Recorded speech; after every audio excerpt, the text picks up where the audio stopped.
Bonjour à tous, je vous propose de commencer. Merci pour votre présence. Bonjour aussi à ceux qui nous regarderont après en différé, parce que donc on a organisé, vous êtes la cinquième soirée, on a organisé une rencontre dans chacun des villages.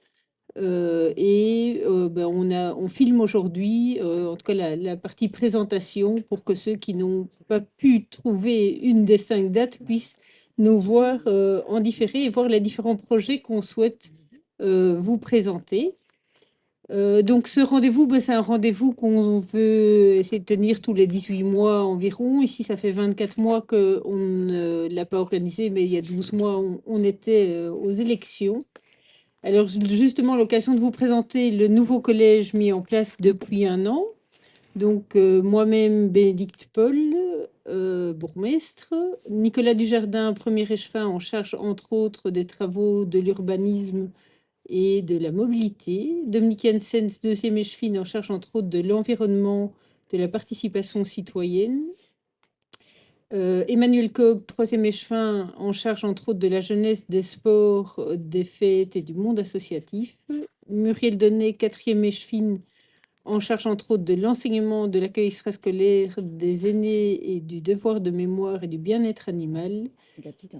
Et de la petite enfance. Éric Delannoy, qui va arriver, qui est en charge entre autres du commerce, du patrimoine, du tourisme, des cimetières et des propriétés communales. Geneviève de Hergifos, présidente du CPS, est en charge aussi du plan de cohésion sociale, de la culture et de l'emploi. Dominique Franck, qui est notre directrice générale.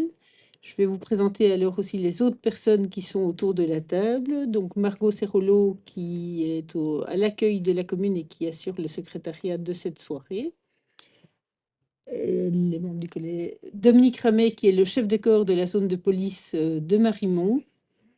Laurence Plasman, directrice du service travaux, et Marine Van Royen, qui est conseillère en mobilité et qui travaille au service urbanisme également. Un nouveau conseil communal aussi depuis un an. Donc les conseillers sont Monsieur Michael Carpin, Monsieur Hubert Chaplin, Monsieur Michel Charlier ici présent, Monsieur Pascal Clérings, Monsieur Étienne Darken, Madame Anne-Marie Delfos, Madame Sarah Le Seigne, Céline Mabi, Brigitte Mathieu, Christine Michel, Joséphine Entinou-Matondo, Sophie Pécriot, Amal Sadella et Monsieur Michel Skeis. Je regarde s'il y a d'autres présents. Mais Ah voilà, Anne-Marie Delfos qui vient d'arriver. Au niveau du conseil du CPS, donc la présidente Geneviève de Hergifos, Madame Mélissa Chambard, Monsieur Fabrice Collard, Valérie Debouche, Joël Delalieu, Pierre Leclerc, Rudy Navot, Sebastiano Tripodi et Guylain Warny. Voilà, donc l'occasion aussi de vous présenter en début de mandature, mais on a adopté une déclaration de politique communale pour les 6 ans qui se concrétise dans un plan stratégique transversal qui est une obligation légale depuis 7 ans dans les communes, mais au-delà de ça, nous on veut vraiment en faire un outil de pilotage. C'est l'ensemble du plan stratégique transversal est disponible sur le site de la commune. Je vais ici vous présenter quelques projets. Il y en a 182, donc je ne vais pas les lister ici, mais n'hésitez pas à aller les consulter. Et donc, ça permet justement d'être un outil de travailler en transparence, de travailler aussi transversalement, et puis de planifier, de prioriser les différentes actions et de gérer l'ensemble financièrement. Ce programme stratégique qui se décline en 6 objectifs stratégiques: être une commune fière de ses richesses qui façonne son cadre de vie avec ambition, être une commune accueillante, rassurante et inclusive, une commune éco-responsable et résiliente, une commune attractive pour toutes les générations, une commune dynamique, entreprenante et créative, et une commune avec une gouvernance efficiente, moderne et participative.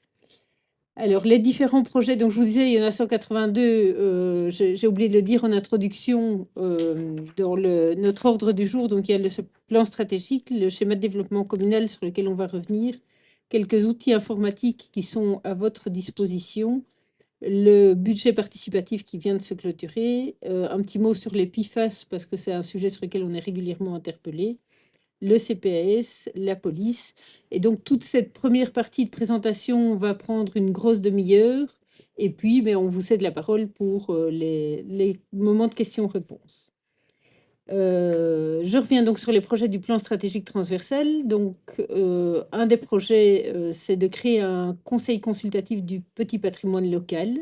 Nous avons lancé un appel à candidature. Nous avons eu 11 candidats, une femme, et les règlements de mise en place de ce type de conseil nous invitent à avoir au moins un tiers de chaque sexe. Donc, on relance maintenant, s'il y a des femmes dans la salle qui sont tentées de nous rejoindre dans ce comité qui va mettre en valeur le petit patrimoine de notre commune.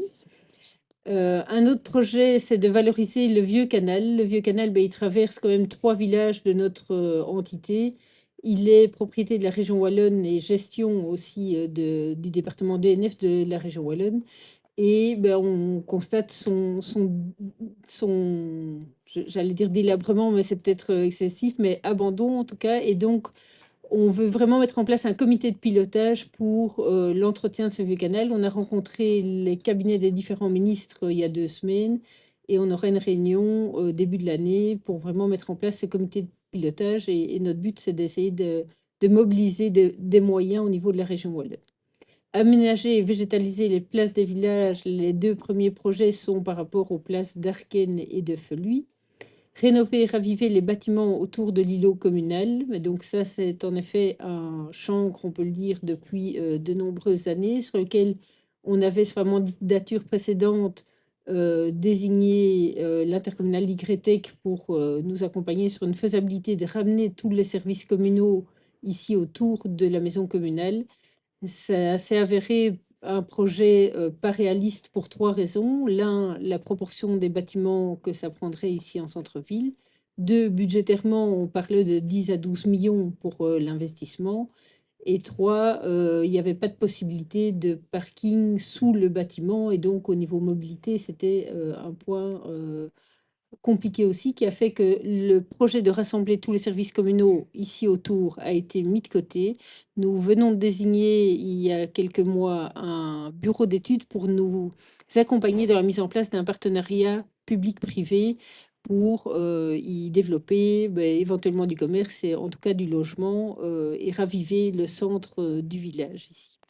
Mettre en valeur aussi le bois du Mafle, qui est au centre quand même de notre village, mais qui mériterait d'être un peu plus mis en valeur, d'avoir des espaces de rencontre. Finaliser la mise en œuvre du plan de mobilité 12. Vous avez déjà pu en voir quelques éléments sur la commune. C'est un plan qui s'étale sur plusieurs années. Finaliser les aménagements du Ravel, la ligne 141. Donc, les travaux en cours d'asphaltage se termineront début 2026. Et au niveau de la poste d'Erkenfelui, on a donc eu un jugement au mois de septembre qui était favorable à la commune et la SNCB, et qui reconnaît la propriété du terrain à la SNCB. Et donc, on va pouvoir en tout cas lancer début 2026 le débroussaillage de cet espace. Ensuite, on doit introduire encore un permis avant de pouvoir faire les travaux. Donc, il faudra encore quelques mois pour qu'il puisse être asphalté. Mais on a bon espoir de pouvoir en tout cas y passer début 2026 de manière piétonne dans l'herbe, et un meilleur aménagement par la suite. Mettre en place des véhicules partagés. Donc, nous avons 2 projets, un à proximité de l'Intermarché et l'autre à proximité justement de la gare de Feluy-Erken. Être une commune accueillante, rassurante et inclusive, avec le but d'augmenter, en tout cas de réévaluer les espaces et en vue d'en rajouter des poubelles dans l'espace public.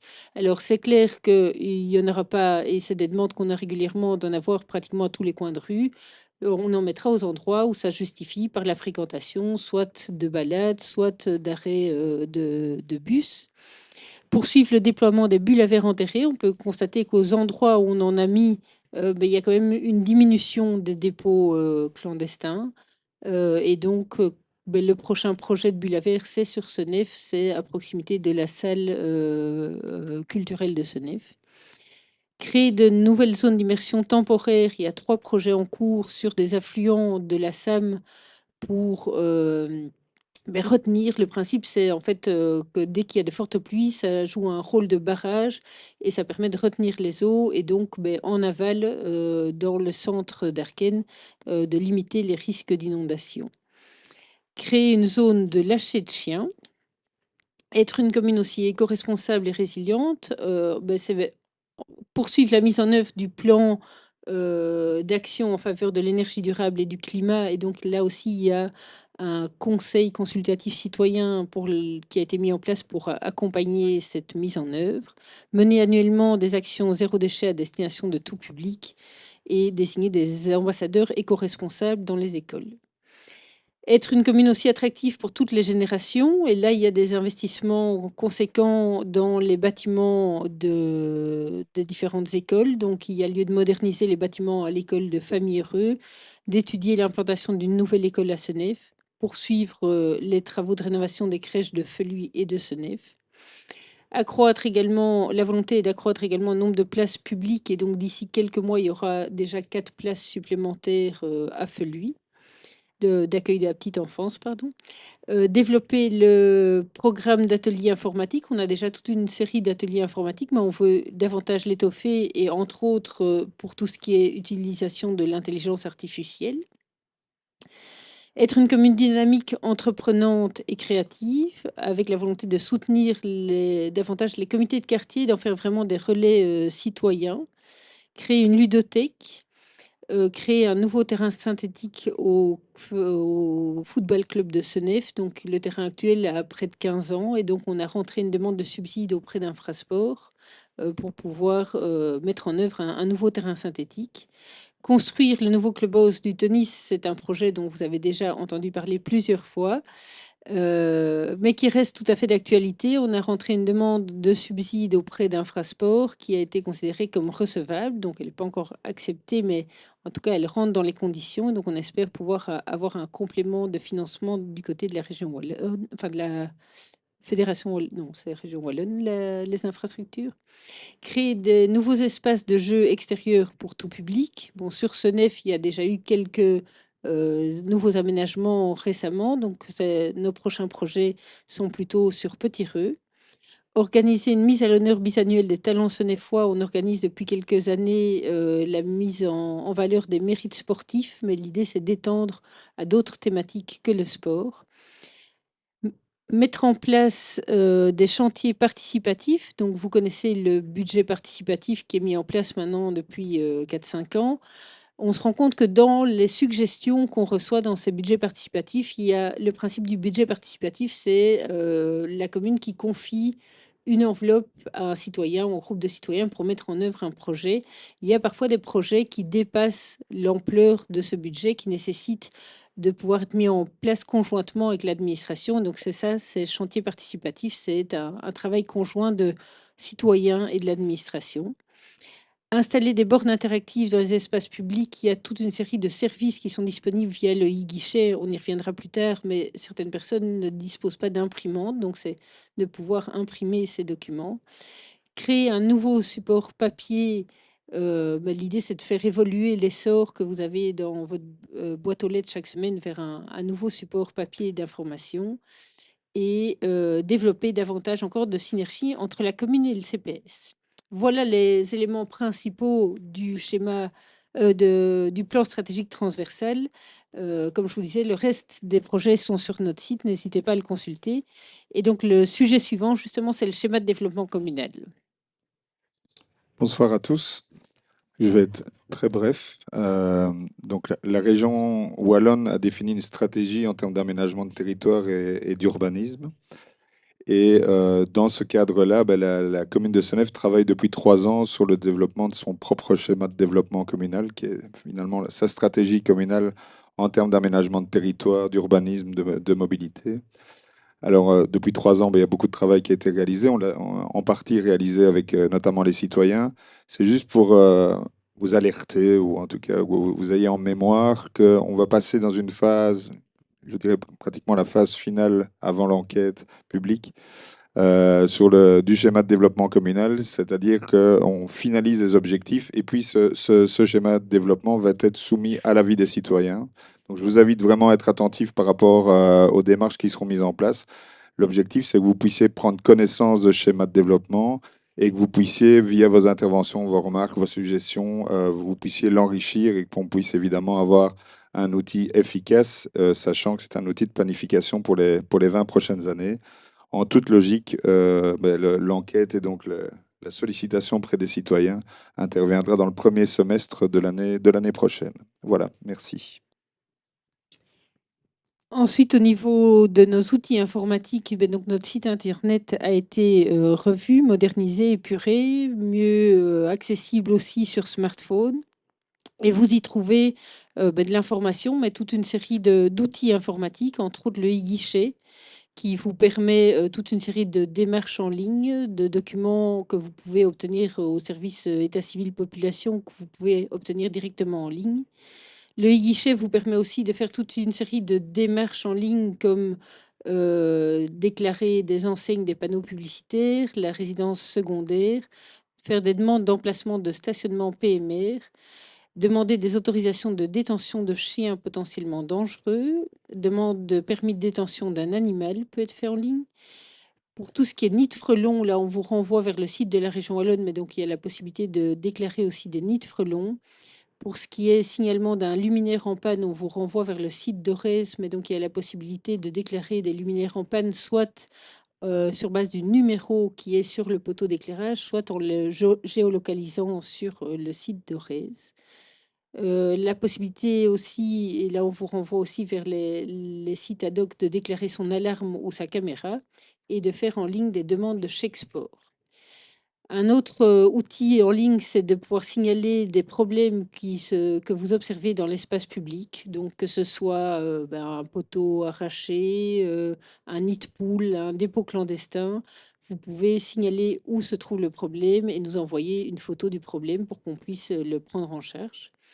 Sur le site de la commune, vous avez aussi l'information sur tous les travaux en cours et les mesures de circulation. Donc, que ce soit une occupation de l'espace public pour un conteneur ou un échafaudage, jusqu'à une fermeture de voirie pour différentes raisons.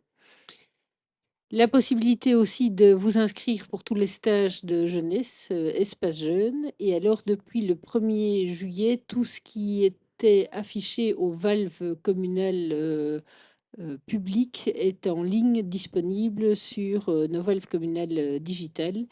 Et donc là, vous retrouvez tout ce qui est règlement, hors du jour du conseil communal qui peut être suivi aussi d'ailleurs en ligne, soit en direct, soit en différé. Tous les vidéos peuvent être vues et tous les points à l'heure du jour du conseil communal sont accessibles en ligne 9 jours avant le conseil communal, avec les propositions de décision qui sont également en ligne. Voilà, alors pour le budget participatif. Bonsoir à tous et toutes. Bon, au niveau des budgets participatifs, contrairement aux 4 autres réunions, c'est pour cette année-ci, en tout cas, la phase de dépôt des projets est clôturée depuis ce dimanche. Donc, vous n'avez plus l'opportunité de déposer des projets. Mais ce qui ne veut pas dire que vous ne pouvez pas être actif. D'une part, pour rappeler, les budgets participatifs, c'est la possibilité qui est offerte à une personne individuelle, à un groupement d'amis, à une association ou à un comité de quartier de déposer éventuellement un projet qui pourrait être subventionné pour mettre en place des éléments qui amélioreraient votre cadre de vie parce que vous avez constaté un besoin au niveau de votre environnement. Alors, au niveau des budgets participatifs, chaque année, c'est organisé. Donc, si vous avez des idées, gardez, mais que vous n'en avez pas déposé le projet cette année-ci, gardez votre idée en tête, continuez peut-être à la construire et vous aurez l'opportunité de déposer votre projet éventuellement au budget 2026. Alors, pour le 2026, oui, pardon. Pour les budgets 2025, la phase de clôture est faite. Nous avons 12 projets qui ont été déposés, qui recouvrent à peu près toute une série de domaines et quasiment tous les villages de la commune de Senef, puisqu'il y a des projets sur Feluy, sur Arken, sur Senef, sur des hameaux qui sont parfois plus éloignés. Donc, on verra ce qu'il en est au niveau des projets qui vont ressortir, qu'est-ce qui va se passer maintenant. Mais les services vont regarder la faisabilité en réalité. On va regarder si le projet est faisable ou pas faisable, si c'est en réaliste par rapport à ce qui est proposé. Et par la suite, ça va passer par la phase du jury qui, lui, va sélectionner les projets, vérifier les critères d'éligibilité. Donc, il y a le caractère faisable et puis est-ce que ça répond ou pas au règlement du budget participatif pour en arriver à une phase où après, vous pourrez voter pour les projets qui seront retenus au niveau du budget participatif 2025. Donc, si vous aurez prochainement la possibilité, en tout cas en 2025, le temps que les deux phases faisabilité et éligibilité soient accomplies, de participer au vote pour sélectionner les projets qui seront retenus pour bénéficier du financement. Voilà, je pense que j'en ai fini pour les budgets participatifs. L'EPIFAS après. Donc, au niveau des PFAS, ce qu'on appelle les polluants éternels, si vous ne les connaissiez pas, vous en avez probablement entendu parler récemment, ne serait-ce que par l'enquête d'investigation. Je pense que maintenant, c'est un élément chimique qui est rentré dans dans le vocable que l'on entend régulièrement autour de nous. Alors, au niveau de la commune de Senef, vous entendez parfois probablement le fait que Senef est concerné par des phases différentes d'études qui sont en cours pour l'instant. Alors, pour la commune de Senef, il y a comme pour d'autres, il y a deux niveaux. Il y a les PFAS qui concernent l'eau de distribution. Alors, au niveau de l'eau de distribution, c'est ce qui nous contamine directement au niveau de la phase d'ingestion. Sur la commune de Senef, nous avons toujours eu une eau de distribution au niveau de la qualité qui était proche de zéro. Si vous avez des inquiétudes, je vous invite d'ailleurs à aller voir qualité de l'eau SWDE. Vous aurez le rapport complet de 2 pages dont les PFAS sont mentionnés aujourd'hui qui vous permettra de vous rassurer. Vous pouvez y encoder le nom de votre rue et le numéro et vous aurez directement le rapport qui concerne. Il y a 3 maisons, par contre, si on est CT, il y a 3 maisons du côté d'Arken, très proche de Ronquière, qui étaient concernées par le captage de Ronquière, qui lui a eu des valeurs proches des 100 nanogrammes, dont on parle parfois, et qui fait partie d'une étude à part qui est liée au Fédérino. Si vous en entendez parler, c'est un réseau de distribution d'eau qui va de Mons jusqu'à Bruxelles à peu près et qui approvisionne notamment cette zone-là. Donc, nous sommes en contact avec ces trois habitations-là de manière spécifique. Et c'est clair que chaque fois qu'il y a une sortie par rapport à ça, on n'inquiète pas tout le monde en mettant les infos. On interagit plutôt avec les trois habitations concernées.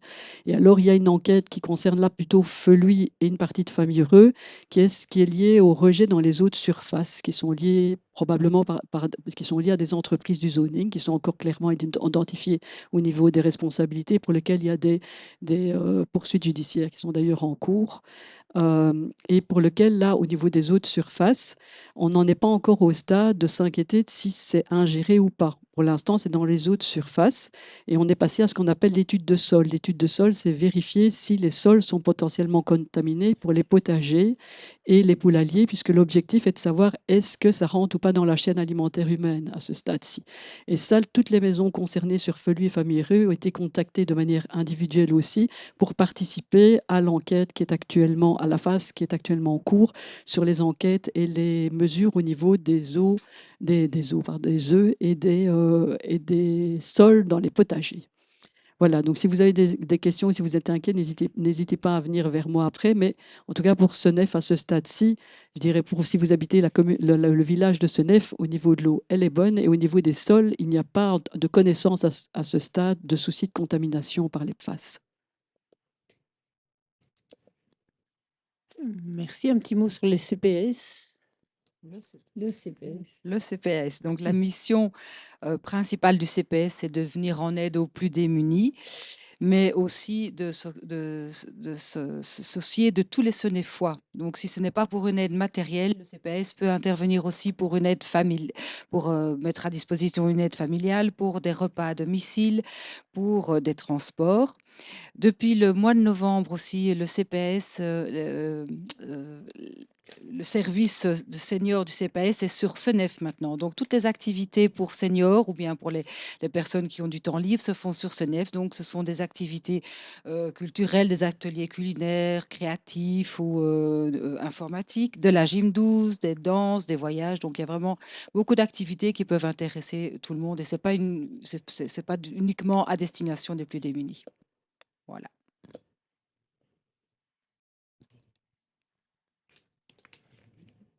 Bonsoir.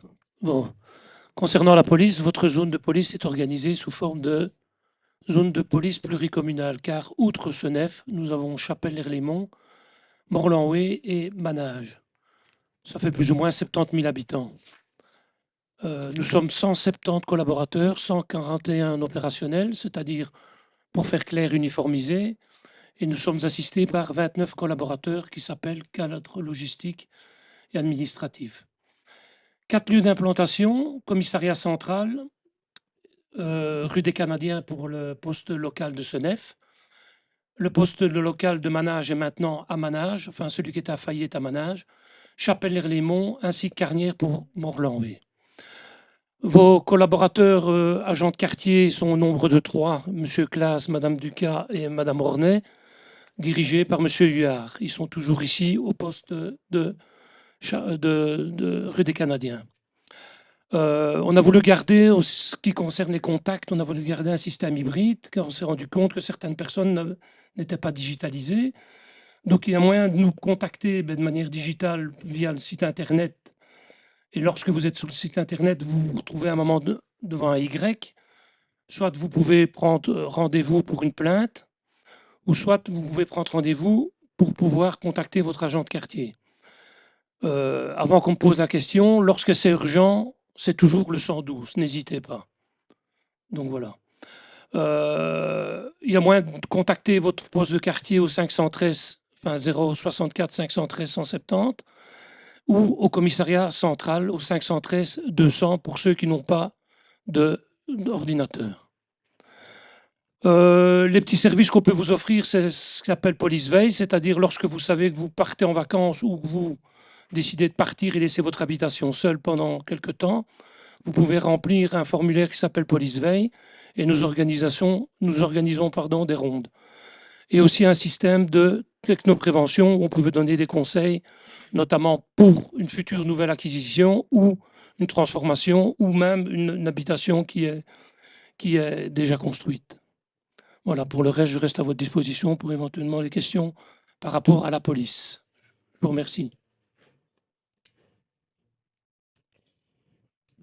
Voilà, mais donc tu avais prévu quelques conseils de prévention aussi, mais on a eu l'occasion d'avoir une réunion avec certains quartiers de Senef la semaine dernière pour la mise en place d'un partenariat local de prévention. Donc c'est des quartiers ici, les voisins veillent. On a déjà fait le point sur les conseils, mais donc il y a aussi des articles dans la presse aujourd'hui. Peut-être l'occasion de rappeler quelques conseils que tu avais pointés. De dire que déjà de ne pas laisser des objets de valeur, de sac à main dans vos véhicules, de penser à fermer vos portes, fenêtres quand vous sortez de chez vous. Et puis, mais comme ça a été signalé, il y a toute une série de petites choses qui permettent de sécuriser son habitation, qui vont de choses simples, ne pas mettre je suis absent, je reviens dans 5 minutes, à une lampe avec détecteur de présence ou une petite chaîne ou un verrou, à des éléments plus élaborés de sécurisation. Mais donc, d'abord, on dispose, enfin, la police dispose d'un dossier de conseils et peut venir sur demande vous donner des conseils pratiques pour la sécurisation de vos habitations.